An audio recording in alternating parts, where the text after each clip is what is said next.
Le Seigneur vous bénisse. Vous qui êtes ici et vous qui écoutez en ligne, on croit que Dieu est merveilleux et ce qu'il fait est bon. Amen. Tout simplement également, juste un rappel, ça va se passer en fait en août. Il y a le pique-nique qui s'en vient. Le pique-nique, c'est vraiment une journée où est-ce que on va aller en fait faire une baignade dans un lac. Et puis dans cette journée, vous emmenez en fait votre nourriture.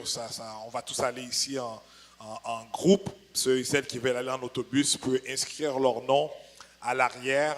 Il y a une fiche où est-ce que vous inscrivez que vous voulez participer à ce pique-nique. Également, vous écrivez s'il y a des enfants d'en bas de 18 ans. Et ceux et celles qui vont aller aussi en voiture, on vous demande également d'inscrire votre nom en arrière, juste pour qu'on puisse avoir au moins une idée d'ensemble du nombre de personnes qui vont participer. Donc, c'est de la fiche à l'arrière, vous pouvez vous inscrire. Et également, dans cette journée-là, il y aurait également une session de baptême. Donc, s'il y a des gens qui veulent se faire baptiser, également mentionnez-le dans la fiche d'inscription. Et on vous demande également de nous en informer afin qu'on puisse savoir pour vraiment préparer pour cela. Et on croit que Dieu va faire des grandes choses, des bonnes choses. C'est vraiment le fun. Il y a beaucoup d'activités sociales qui se fait. Donc, si vous n'avez jamais participé, je vous encourage d'y participer à la gloire de Dieu et ça va être vraiment un moment mémorable au mois de août. Donc, on croit que Dieu est merveilleux. Je vais en fait continuer dans la série de messages qu'on a débuté la semaine passée, qui avait comme grand terme la restauration, mais j'avais donné pour titre que Jésus prend soin de moi. Donc on va vraiment continuer là-dessus et on va voir si on peut le terminer. Si on ne le termine pas, on va le terminer la semaine prochaine.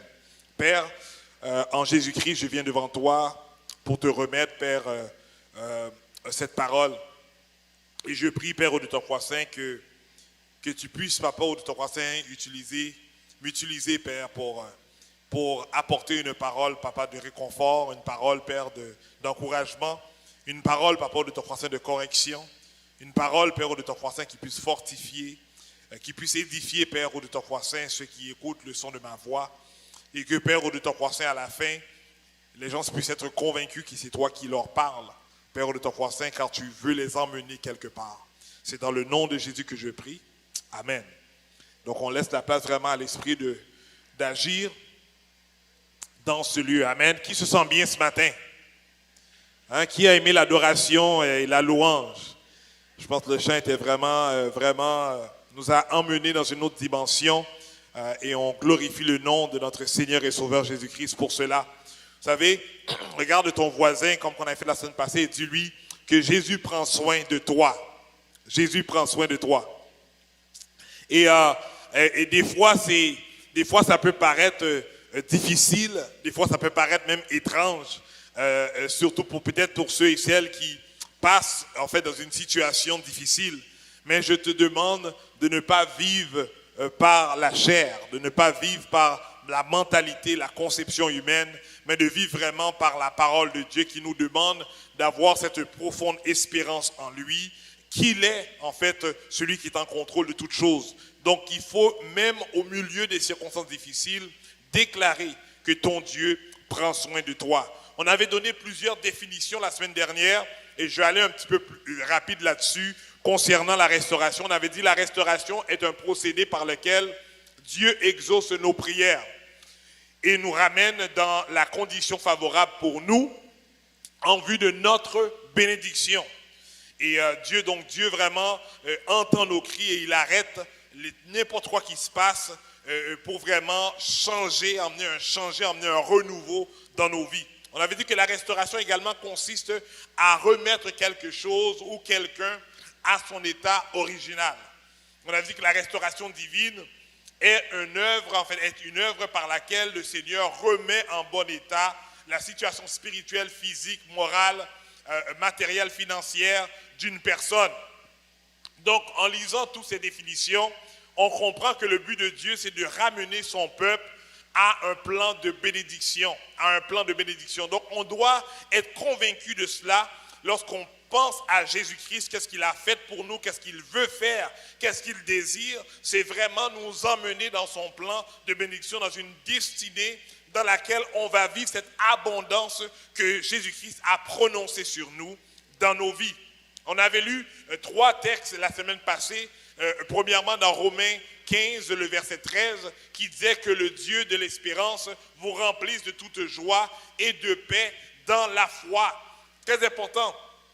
Il ne dit pas que le Dieu de l'espérance vous remplisse plein de paix et de joie, en fait, dans votre vie. Il ne dit pas dans vos circonstances, mais il va dire ici dans la foi.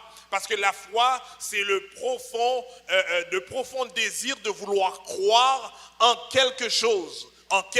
Donc la foi demande de croire dans quelque chose que tu ne vois pas, que tu ne comprends pas, mais tu es persuadé que cette chose est là ou cette chose existe. Vous savez, des fois, malgré, je ne sais pas si tu t'es donné un objectif, un défi, malgré les circonstances difficiles, mais tu te dis quand même, je vais quand même y arriver. Je ne sais pas s'il y a des gens peut-être qui courent ou bien qui font de la marche, et des fois, tu peux être fatigué dans la distance que vous êtes en train de marcher, mais par contre, tu sais qu'il y a une destination, il y a comme un endroit où est-ce que tu veux atteindre, malgré que tu n'es pas encore arrivé, mais tu te dis, oh, je sais que je vais quand même y arriver, et tu continues pour pouvoir arriver à la ligne d'arrivée ou bien au retour à la maison ou quoi que ce soit. Donc Dieu met ce désir de paix, ce désir de joie, mais il le met à l'intérieur de toi, mais par la foi. Donc avec la foi, tu es en mesure d'activer cette paix et cette joie que Dieu met en toi, qu'il est là constamment.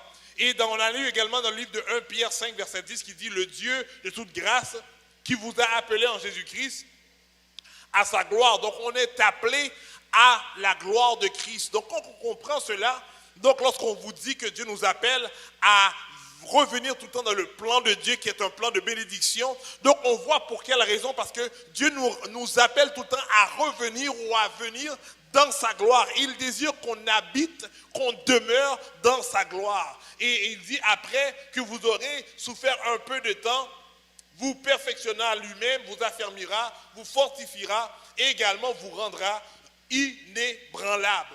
Et quand on prend ce texte, en fait, juste ce texte, c'est vraiment une série de messages par rapport à qu'est-ce que Dieu fait pour toi. Et ici, je vous dis que ce n'est pas le croyant qui fait des demandes à Dieu, mais ici, Pierre va dire, en fait, la responsabilité que Jésus a envers nous. Qu'est-ce qu'il dit qu'il va faire en nous, pour nous, et à l'intérieur de nous. Donc on doit, et lorsqu'on connaît ces paroles-là, on voit que malgré les circonstances difficiles, je sais en qui je crois, donc je sais que les choses difficiles ou bien quelle que soit la situation, elle est temporaire parce que Dieu m'appelle à venir dans un endroit favorable où est-ce que sa bénédiction, sa gloire abonde dans ma vie. Vous savez, dans le livre d'Ésaïe, qui est le 3e texte qu'on avait lu, qui dit, mais ceux qui se confient en l'Éternel, il dit, renouvellent leur force. Ils prennent le vol comme l'aigle, ils courent et ne se lassent point, ils marchent et ne se fatiguent point. Donc on réalise que lorsqu'on est en Dieu, Dieu désire cette restauration-là, désire toujours donner à nouveau, toujours recharger à nouveau. Il désire toujours te remettre dans une circonstance, dans une situation où est-ce que tu te sens en fait en confiance, mais pas en toi, mais en confiance en lui. Et parce que tu as confiance en lui, tu commences à avoir confiance en toi. Vous savez, on avait dit que la restauration, on avait terminé en disant que la restauration est une réplique au ministère destruction du diable. Donc la restauration est une réplique au ministère destructif du diable. Et on sait qu'on avait lu la semaine passée dans Jean 10, qu'est-ce que le texte disait par rapport à qu'est-ce que le diable, à qu'est-ce que Satan veut faire. Il veut vraiment venir voler, détruire et vraiment tuer. Mais on réalise que Dieu sait que le diable veut ça pour ta vie. Mais en réplique, on sait que Dieu désire une restauration pour notre vie. Est-ce qu'on est là jusqu'à présent? Donc, qu'est-ce que je veux vous faire comprendre? C'est que dans ces deux messages de la semaine passée, également de cette semaine, Dieu veut vous faire comprendre que malgré qu'est-ce qui vient contre toi, qu'est-ce qui vient vers toi, mais tu dois savoir que le désir de Dieu, ce n'est pas que tu restes à terre, mais c'est que tu te relèves. Le désir de Dieu, ce n'est pas que tu restes dans la tristesse, mais que tu reviens dans la joie. Le désir de Dieu, ce n'est pas que tu viens et que tu demeures dans l'insécurité ou bien dans la noirceur ou bien dans l'incompréhension, mais le désir de Dieu, c'est que tu reviennes tout le temps à ta bonne pensée, à ton bien-être, afin que tu puisses continuer à vivre sur cette vie sur terre. Vous savez, le psaume 71 va nous dire dans le verset 20 et 21, « Tu nous as fait éprouver bien de détresse, des malheurs. » Mais elle dit, « Mais tu nous donneras la vie. » Donc, lorsqu'on entend ces paroles-là, on s'encourage nous-mêmes.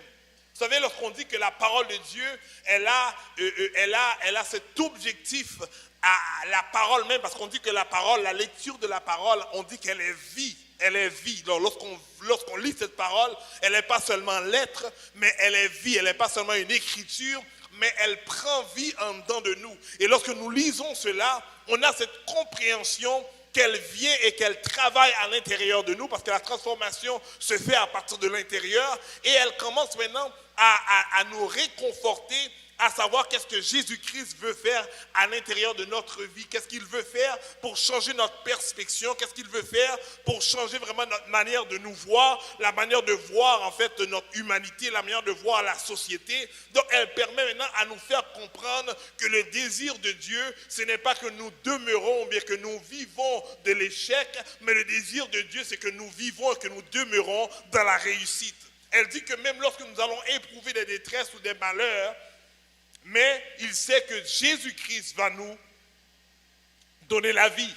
Et il dit que tu nous feras remonter des abîmes de la terre.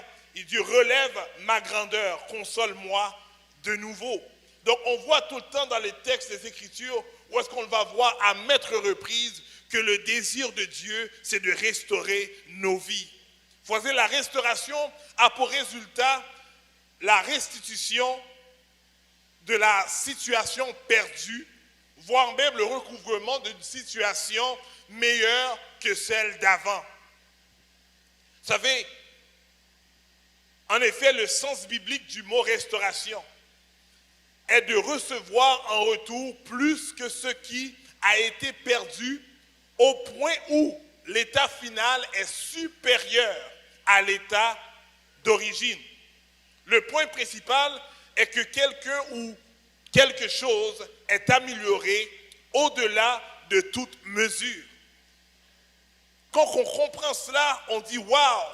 Le but de Dieu, ce n'est pas seulement de me remettre dans mon état, mais de me faire devenir meilleur et meilleur. Et c'est là que des fois je comprends le slogan qui va dire qu'on apprend par nos erreurs. Vous savez, des fois, on peut faire une erreur et on comprend, ou bien des fois même une erreur, des gens vont identifier l'erreur par la fatalité. On va dire, oh mais cette erreur-là, elle est fatale. Mais Dieu, qu'est-ce qu'il désire? C'est qu'on puisse maintenant s'améliorer plus en plus, qu'on puisse maintenant comprendre la vie de plus en plus et qu'on puisse devenir des meilleures personnes année après année. Son désir, c'est qu'on devient supérieur à ce qu'on était dans le passé.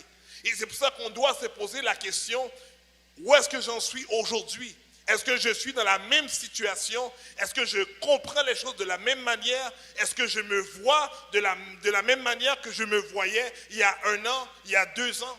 On doit être en mesure de voir notre progression, voir maintenant lorsque je dis notre progression, c'est la progression de comprendre de qui nous sommes, afin qu'on puisse maintenant passer d'un point à un autre point et d'avoir cette assurance de qui nous sommes en tant qu'individus et qui nous sommes en Christ.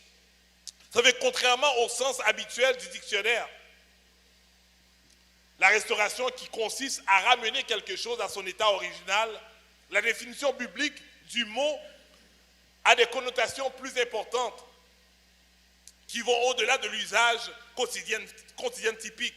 À plusieurs reprises, tout au long de la Bible, Dieu bénit les gens pour leur foi et leurs difficultés, en composant en fait leur perte et en leur donnant plus qu'il recevait dans le passé.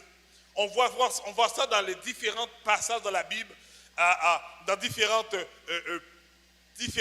livres de la Bible. On va voir que Dieu, lorsque les gens qui croient en Dieu vont passer dans une situation difficile, on va voir que Dieu va toujours en fait les remettre dans le même stade ou bien va les emmener dans un stade plus haut. Et des fois, on va voir que les gens de la Bible ont une tendance en fait à ne pas améliorer ou bien progresser dans la vie, mais au contraire à dégrader. Mais du fait que Dieu n'est pas contenu dans le temps et dans l'espace, il fait qu'est-ce qu'il veut de la manière dont il veut. Même lorsque la personne est en train de dégrader, on va voir à un moment donné dans sa période de vie, Dieu va le remettre en fait dans un niveau beaucoup plus supérieur dans lequel il était.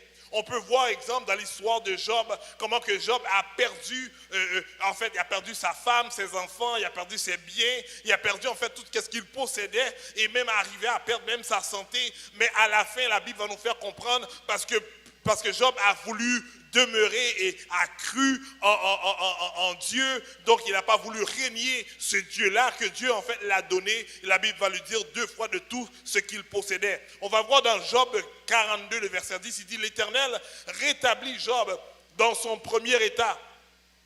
Quand Job eut prié pour ses amis, l'Éternel lui accorda le double de tout ce qu'il avait possédé. Et Job était en fait un homme très riche. En fait, un homme très riche et un homme intègre, à tel point que c'est même pas, on dirait que la circonstance de la vie, en fait, qui est venue contre lui, mais la Bible va nous faire savoir que c'est Satan lui-même qui est allé près, en fait, de Dieu et que Dieu lui a dit: est-ce que tu n'as pas vu mon serviteur Job? Et de là, il a dit: mais oui, je l'ai vu, je vois qu'il est intègre, je vois qu'il demeure avec toi, mais laisse-moi aller et l'ôter ce que tu l'as premièrement donné. Et par la suite, il a dit: tu verras, est-ce qu'il va demeurer intègre? Aujourd'hui, j'aimerais vous encourager, malgré peut-être, tu vois, dans ta vie aujourd'hui, tu es peut-être arrivé dans ce que toi tu définis comme apogée. Et même lorsque tu vois, tu commences à perdre des circonstances, perdre des opportunités, perdre peut-être un privilège ou quoi que ce soit, tu vois que tu es en train de dégrader dans tes yeux à toi. Moi, je t'encourage à rester ferme en Christ,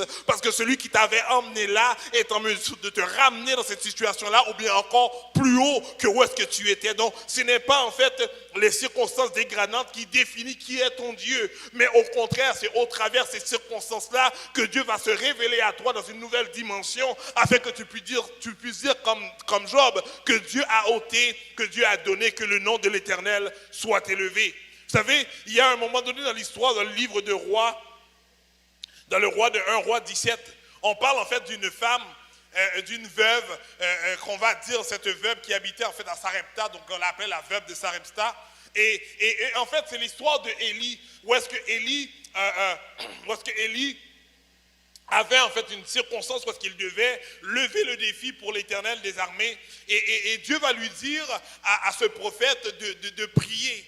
Et il va dire de prier, et de là il va dire: quand tu vas prier, tu vas en fait, à cause d'Akab, faire des choses contraires à la volonté de Dieu. Et Dieu voulait se montrer à ce roi-là qui peut-être ne croyait pas ou bien ou arrivait à ne pas mettre sa confiance en Dieu. Et il a commencé à dire: mais tu prieras et tu vas déclarer que la pluie ne tombe plus en Israël. Et voici, Élie va faire cette prière.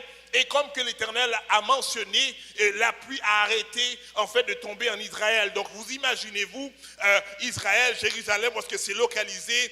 C'est vraiment dans un endroit en fait de désert, où est-ce qu'il n'y a pas, c'est pas favorable en fait à la cultivation, favorable en fait à l'agriculture. Et voici qu'il n'y a plus d'eau en fait qui tombe, qui permettent en fait de permettre que la végétation puisse pousser et que les gens puissent en fait avoir de la nourriture pour manger. Et qu'est-ce qui se passe? C'est que le peuple Israël en fait rentre en fait dans une disette, rentre dans une famine. Et voici maintenant que Dieu maintenant va enlever Élie d'où est-ce qu'il était. Il va commencer à le nourrir. Il va commencer à le nourrir lui-même. Il était près d'un torrent, une cour, comme pas un fleuve, mais comme un ruisseau. Et de là, la Bible va nous dire, qu'on va nous faire comprendre que le ruisseau est commencé à ne plus avoir de l'eau. Et de là, l'Éternel va lui dire, Dieu va dire à Élie: mais va, je t'envoie, va à Sarepta, et là tu verras en fait une femme, une veuve. Et de là, il a dit que tu puisses maintenant, elle va prendre soin de toi. Et de là, maintenant, Élie se rend dans ce territoire et en fin de compte, il tombe sur cette veuve. Et cette veuve, en fait, était sortie de chez elle. Et elle voulait aller chercher en fait, ce qui lui restait, dans le but maintenant d'aller manger cette nourriture pour elle et son fils, pour elle et son fils. Donc il dit ici dans le verset 8 à 16, il dit, alors l'Éternel lui adressa la parole en ces termes. Il dit, mets-toi en route vers Sarepta, dans le pays de Sidon, et installe-toi là-bas. J'ai ordonné à une veuve là-bas de pourvoir à ta nourriture. Élie se mit donc en route et se rendit à Sarepta. Lorsqu'il arriva à l'entrée de la ville, il aperçut une veuve qui ramassait du bois. Il l'appela et lui dit, s'il te plaît, va me puiser un peu d'eau et dans ta cruche pour que je puisse boire. Et comme elle prenait, et comme elle partait à la recherche, il la rappela pour lui demander, s'il te plaît, apporte-moi aussi un morceau de pain. Ici, il est quand même étrange que Dieu va demander à Élie d'aller en fait à Sarepta parce qu'il a dit, ok, où est-ce que je prenais soin de toi, maintenant il n'y a plus d'eau, etc. Il dit, mais va là-bas, il y a une femme qui va prendre soin de toi. Et des fois, Dieu nous parle de telle manière. Il dit, mais va à tel endroit et cette personne-là va prendre soin de toi. Et voici que Élie, un homme plein de foi, il croit en Dieu, il va rencontrer cette femme. Et de là, il va lui dire, est-ce que tu peux me donner à boire? La femme va lui chercher à boire. Et pendant qu'elle va, il dit, mais tu sais quoi, en même temps, ramène-moi en fait, fais-moi du pain. Et par la suite, lorsque l'Éternel lui dit ça, la femme va lui répondre, va dire, aussi vrai que l'Éternel, ton Dieu est vivant, je n'ai pas le moindre morceau de pain chez moi.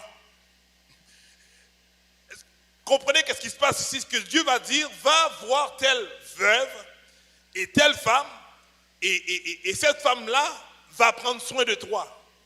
Et maintenant qu'il parle à cette femme-là, il la rencontre, elle est veuve, il lui dit maintenant, est-ce que tu peux aller me cuire du pain?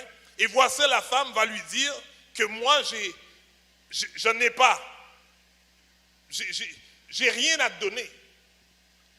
Vous savez, à première vue, moi, ça m'arriverait, je serais déçu. Je pense même que je dirais à Dieu, Seigneur, je ne comprends pas. Mais on voit ici extraordinaire cet homme de foi, d'expérience. La Bible dit que lorsqu'elle a fini de dire qu'elle dit que je n'ai pas de morceau de pain chez moi, il dit qu'il me reste tout juste une poignée de farine dans un pot et un peu d'huile dans une jarre. Elle dit, j'étais en train de ramasser 2 bouts de bois.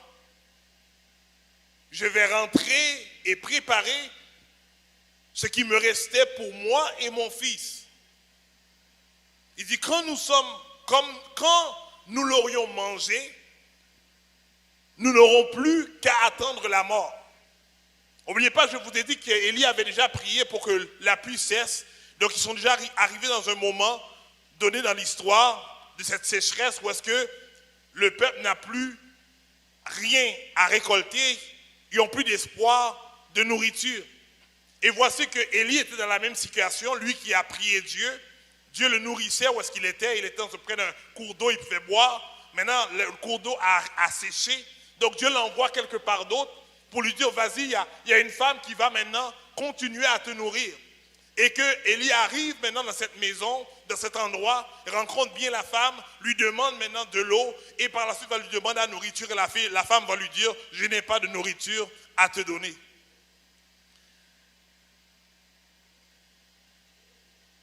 Qu'est-ce que vous faites? Est-ce qu'on continue à croire Dieu? Est-ce qu'on continue à dépendre de Dieu? Ou bien est-ce qu'on commence à faire nos propres recherches, nos propres démarches? Parce qu'à la fin, si elle attend la mort, qu'en est-il de moi? Est-ce que moi, je vais mourir après? Est-ce que je désire mourir? Donc il est dans une situation où est-ce que lui-même, en tout cas lui-même, la Bible ne dit pas qu'il s'est posé des questions. Mais moi, si je me mets à la place d'Élie, oh Seigneur, rends-moi. Je prie que Dieu m'emmène à arriver à cette dimension de foi. Mais je crois qu'aujourd'hui, j'aurais quand même questionné Dieu. J'aurais dit, qu'est-ce qui se passe, Seigneur?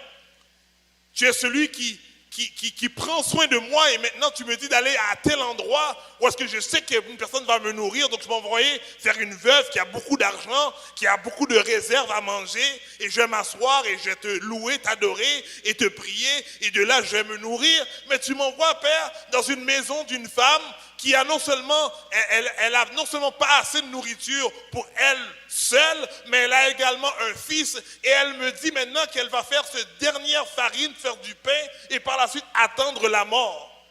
Regarde ton voisin, dis-lui, Dieu va prendre soin de toi. Il est très facile de dire que Dieu va prendre soin de moi quand tout va bien. Il est très facile de dire que Dieu est bon pour moi lorsque toutes les choses coulent comme sur les roulettes. Il est très facile de dire que mon Dieu est merveilleux lorsque je ne manque absolument rien. Mais ici, on nous emmène dans une circonstance où est-ce que c'est totalement le contraire. Où est-ce que rien ne va. Lorsque tu penses que Dieu t'emmène dans une étape à une autre étape, parce que on va voir une amélioration, mais on voit en fait une dégradation.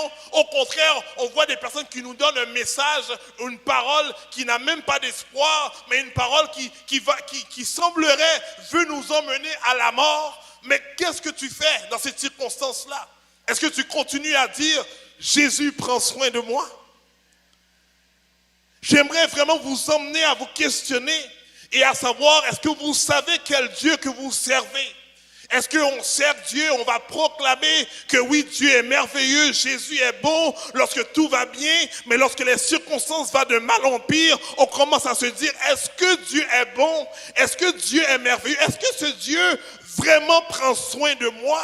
Aujourd'hui, j'aimerais vous encourager vraiment que vous puissiez déclarer dans les bons comme dans les mauvais jours que Jésus prend soin de moi. J'aimerais vraiment vous encourager à vraiment proclamer haut et fort que les choses vont bien, que les choses vont mal, que l'argent rentre, que l'argent ne rentre pas, que les réponses viennent, que les réponses ne viennent pas, que les nouvelles, les bonnes nouvelles viennent, les mauvaises nouvelles viennent, que le seul et bon discours qui demeure sur tes lèvres, c'est Jésus prend soin de moi. Aujourd'hui, si on ne peut pas arriver à ce niveau-là, c'est parce que nous ne comprenons pas le Dieu dans lequel qu'il nous a appelés. Alléluia. Le Dieu qui nous a pris soin de nous. Et comme que Donnelly a mentionné et que l'équipe de louange a proclamé ce matin, que seulement par un regard de Jésus-Christ, je sais que ma vie, je suis premièrement captivé et deuxièmement, ma vie va changer. Mais des fois, on se pose la question parce qu'on voit où est-ce qu'on était et on regarde où est-ce qu'on est. Est-ce que réellement ma vie change? C'est parce que très souvent, on regarde seulement le présent, mais on ne regarde pas le cognos de Dieu qui va nous faire comprendre que Dieu, en un moment, Dieu peut changer la circonstance et la transformer à ce que tu ne pensais même pas qui pourrait t'arriver. Aujourd'hui, je veux vous encourager à continuer à avoir le même discours que Jésus va prendre soin de moi. Que le monde, que les paroles viennent, que tu reçois une dégradation, Jésus prends soin de moi. Que l'argent ne rend pas, Jésus prend soin de moi. Que tu reçois un diagnostic, quoi que ce soit, Jésus prend soin de moi. Parce que je réalise que mon temps n'est pas contrôlé par moi, mais il est contrôlé par Dieu. Et si Dieu a dit qu'il est un Dieu de restaurateur, donc celui qui m'a appelé va me restaurer et va m'emmener à mon état original, mais encore plus que ça, va m'emmener dans un stade où est-ce que la bénédiction de Dieu puisse couler à flot, parce que c'est le profond désir de Dieu. Il emmène Élie dans cette terre, dans cette ville, où est-ce que la femme va prendre soin de lui. Mais voici que la femme, elle attend la mort avec son fils. Mais le fait que Dieu lui a dit une parole, dis à ton voisin une parole. Dis une parole. Non seulement un regard de Dieu peut tout changer, mais une parole de Dieu peut tout changer. Amen. Élie a reçu une parole. Il s'est pas basé sur ce que la femme a dit, mais il s'est basé sur ce que l'Éternel des armées a dit. Il s'est pas basé sur ce que son ami lui a dit, mais il s'est basé sur ce que Dieu l'a dit. Il s'est pas basé sur ce que la famille dit, mais il se base sur ce que l'Éternel dit. Aujourd'hui, ma question à vous, c'est qu'est-ce que Jésus-Christ vous dit? Ici, la Bible, lorsqu'on comprend la définition de la restauration, on comprend que Jésus dit que je vais prendre soin de toi. Il dit que je vais être avec toi, je ne te laisserai pas orphelin, je vais être à tes côtés dans les bons comme dans les mauvais tours. Est-ce que tout le monde va t'abandonner? Moi je demeurerai à côté de toi. Mais est-ce que maintenant le vent va souffler, que la mer va commencer à vraiment à s'élever contre toi? Mais reste, aie confiance, dis que Jésus est là. Qui peut dire que Jésus est dans ma barque? Tout va aller bien. Est-ce qu'on est là? Parce que les disciples à un moment donné étaient dans la barque et maintenant le vent a commencé à souffler. La mer a commencé à vraiment faire des choses extraordinaires. Et ils ont commencé à avoir peur pour leur vie. Mais Jésus était dans la barque. Lorsque Jésus est avec toi, malgré que les choses, tu ne comprends pas, malgré les choses veulent t'emporter pour aller, je ne sais pas où, mais lorsque Jésus est avec toi, les choses ne peuvent pas rester comme qu'elles sont. Les choses doivent changer, doivent se transformer, parce que le maître des circonstances est avec moi. Le maître de la vie est avec moi. Aujourd'hui, j'aimerais que vous ayez cette confiance en Dieu dans les circonstances difficiles pour dire: Jésus, prends soin de moi. Élie a eu une parole de Dieu. Dieu lui a dit: va et tu vas rencontrer une veuve et elle va prendre soin de toi, elle va te nourrir. Est-ce qu'on est là? Donc même si que la femme va emmener une réalité de dire que j'ai seulement un peu de farine, je vais juste aller cuire de quoi et je vais en manger et on va juste attendre la mort, moi et mon fils. Si tu veux nous accompagner dans ce chemin vers la mort, tu peux venir. Mais Élie, c'est pas ça qu'il entend. Il entend seulement que Dieu lui a dit: je vais prendre soin de toi, que la femme va te nourrir, même si qu'elle a ça, même si qu'elle a seulement un peu de farine, mais moi je te dis, elle va te nourrir. Et Élie a cette confiance pour dire: Seigneur, je sais que mon temps n'est pas encore arrivé, donc je ne mourrai pas, mais je vivrai et je raconterai les œuvres de l'Éternel. Qui ici a cette confiance que le temps de ta mort n'est pas encore arrivé, malgré que Satan vient pour te bouleverser, pour te détruire par rapport à n'importe quoi, la famille, le mari, la femme, les enfants, mais tu peux dire que mon temps n'est pas encore arrivé. Jésus a encore de quoi qu'il veut faire pour moi. Voir que Élie n'était pas fier de la réalité naturelle, mais il s'est confié en cette réalité spirituelle qui est la parole de Dieu. Aujourd'hui, dis à ton voisin: on a besoin de la parole de Dieu. Parce que c'est la parole de Dieu qui vient contrecarrer ce que Satan, lui, va venir maintenant te faire comprendre. Vous savez, même dans le début de l'humanité, la parole va nous faire comprendre que le Satan est venu et a voulu tenter, enfin il a tenté Adam et Ève, mais par la parole. Il a pris une apparence maintenant physique en parlant du serpent, mais il a commencé à adresser des paroles à Adam et Ève dans le but de les tenter en dehors de la volonté de Dieu. Donc Satan, ce qu'il fait et qu'il continue à faire, c'est par des paroles, il veut te décourager. Mais lorsque tu as connaissance de la parole de Dieu, tu es en mesure maintenant de contrecarrer les paroles que Satan vient mettre dans ta tête, vient mettre dans tes pensées, vient mettre dans l'image ou quoi que ce soit. Tu dis: moi je ne marche pas par la parole de l'homme, mais je marche par la parole de Christ.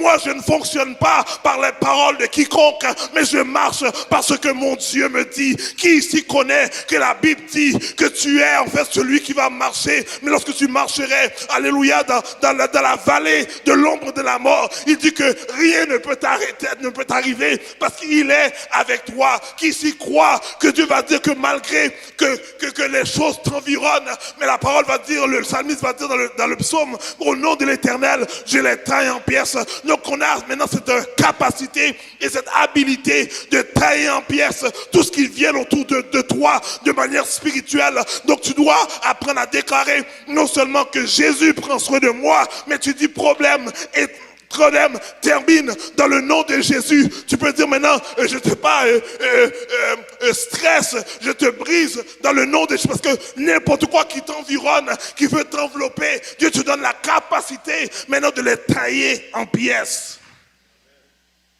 Élie va dire, je préfère retenir la parole de Dieu.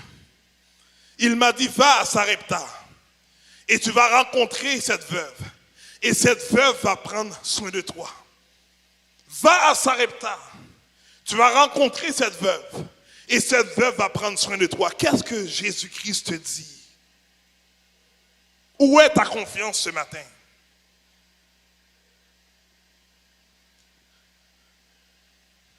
En quoi tu mets ta confiance ce matin?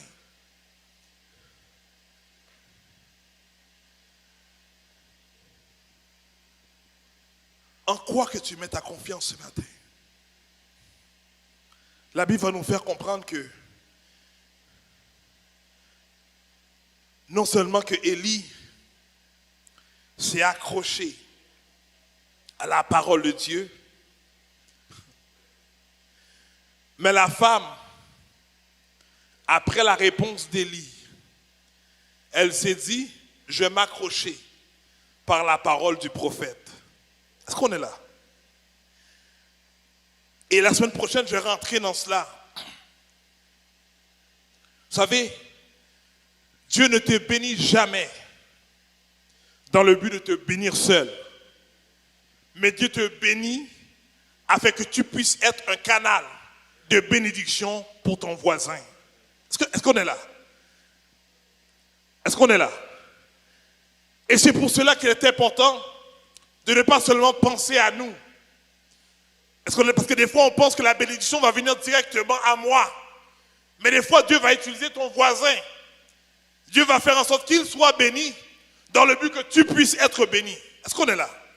Et je ne peux pas mettre le contexte parce que le temps me fait défaut. Mais aujourd'hui, je vais terminer avec ça. Pour vous dire, qu'est-ce que Jésus-Christ a dit? Et ma prière, c'est que tu ne te laisses pas distraire. Tu ne te laisses pas distraire par ce que les hommes disent. Tu ne te laisses pas distraire par ce que les circonstances de la vie te disent. Tu ne te laisses pas distraire par ce qui se passe autour de toi. Mais je te demande de rester figé sur Jésus. Garde ton regard figé sur lui. Il dit d'un seul regard. D'un seul regard.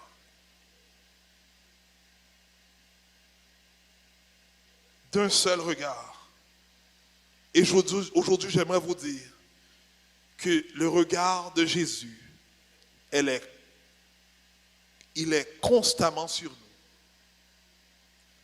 Mais c'est à nous de fixer nos yeux vers lui. Et la Bible va nous dire que lorsque mes yeux sont fixés sur l'Éternel des armées, il dit, c'est là vient mon secours. Mon secours vient de lui. Très souvent, nos yeux sont fixés sur les problèmes, sont fixés sur les impasses, sont fixés sur qu'est-ce qui nous envahit. Mais aujourd'hui, j'aimerais vous encourager, j'aimerais m'encourager plus que autre chose. Garde mes yeux fixés sur Jésus. Parce que c'est lui qui l'a dit, il va prendre soin de moi. Et parce qu'il a dit qu'il va prendre soin de moi, je sais qu'il le fera. Je sais qu'il le fera. Parce que c'est ce qu'il a démontré au travers de la Bible. Il n'est pas un Dieu pour mentir, ni un Dieu pour se repentir. Ce qu'il dit de sa bouche, sa main l'accomplira. Pendant que je demande de vous tenir debout, et on va prendre fin, et que je vais prier pour vous et je vais prier pour ceux qui nous regardent. Père Céleste, premièrement, nous te demandons pardon. Parce que fort souvent, les distractions nous empêchent de nous tenir sur toi, de nous tenir sur ta parole. Fort souvent, Père, Jésus, tu nous dis quelque chose et lorsqu'une situation se produise qui veut accaparer nos pensées, on a tendance, Père, à mettre de côté ce que tu nous avais dit et notre entière concentration, elle est sur la circonstance. Mais Père, aujourd'hui, tu nous fais comprendre que c'est la même tactique que Satan, le diable, a utilisée depuis le jardin. Il veut nous distraire. Père, je prie dans le nom de Jésus que tu puisses bannir toute distraction. Que tout nuage, Père, qui vient pour empêcher qu'on puisse te voir, Père, qu'elle puisse disparaître dans le nom de Jésus. Mais je prie, Père, que tu puisses, que ta parole puisse être claire, Père, à nous, et qu'on puisse s'agripper, s'accrocher, Père, sur ta parole. Parce qu'on croit, Père, que c'est ta parole et ta parole seule qu'il va se réaliser. Père, aide-nous, Père, malgré qu'on ne voit pas cette manifestation ou ce changement, cette transformation-là, cette restitution-là maintenant, Père. Mais Père, qu'on demeure, Père. Qu'on demeure, Père, en toi, avec cette pleine espérance. Et qu'on se réconforte nous-mêmes. Parce que tu dis que si je ne le vois pas aujourd'hui, mais je sais qu'elle va arriver. Père, je prie, Père, que nous puissions avoir la patience. Oh Père, donne-nous la patience, donne-nous la sagesse. Parce que notre désir, Père, c'est de vivre pleinement ta vie que tu nous as donnée. Mais nous pouvons seulement la vivre lorsque nous suivons, Père, ce que tu nous dis. Aide-nous, Père, à discerner, à avoir la sagesse et à avoir la patience.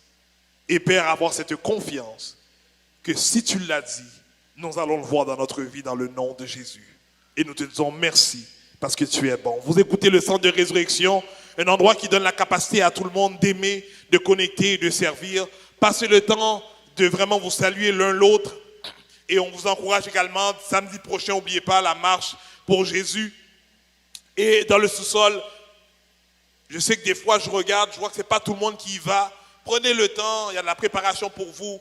Je pense que c'est vraiment la manière inéquanome, similaire à ce que nous faisons ici. Si on n'a pas le temps d'apprendre à se connaître, on n'est pas en train de vivre en communauté. Et l'église, ce n'est pas venir dans un service dimanche matin, mais l'église, c'est de vivre en communauté. Donc aidez-nous à apprendre à se connaître, apprendre à s'aider l'un l'autre, à prier l'un pour l'autre. Et à être là l'un pour l'autre, parce que ça c'est ce que l'église est, et nous voulons être cette vraie église, cette ecclésiaste que Dieu nous demande d'être, et on peut le faire seulement lorsque nous venons le dimanche matin ensemble, mais également lorsque nous allons en bas pour fraterniser l'un avec l'autre, comme signe d'amour et d'amitié. Donc je vous aime dans le nom précieux de notre Seigneur et Sauveur Jésus-Christ. Partez en paix, recevez vraiment la paix, la joie que Dieu vous a déjà donnée. Je prie qu'elle puisse s'activer dans votre vie, dans la vie de vos enfants, de votre famille, dans tout ce que vous entreprenez, que vous puissiez vivre vraiment en 2023 une année de percée, une année de réussite en Jésus-Christ. Partez en paix, que Dieu vous bénisse abondamment.